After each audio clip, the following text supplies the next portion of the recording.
Съемочная группа телеканала «Культура» прибыла на Устилимскую горку для работы над серией из проекта «Моя любовь, Россия». Накануне уже успели снять Ижемский лут. В эфир кадры попадут зимой, сообщил автор ведущий цикла Пьер Броше. Он вдохновился не только гуляниями, но и искренним отношением ижемцев к своей культуре. И тут есть чем сравнивать. Журналист приехал из Сибири, где гуляли сабантуй.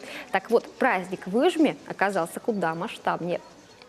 Здесь я должен сказать, что совершенно другая атмосфера. Там, во-первых, больше людей, и больше людей просто оделись в вот эти костюмы роскошные. Это очень-очень приятно. Поэтому приехали сюда вот снимать, понимать вообще, как происходит праздник Лут, вообще, что это за праздник и каким образом вот эта культура, она жива, она не просто в книгах или в музеях, но она и сегодня просто существует.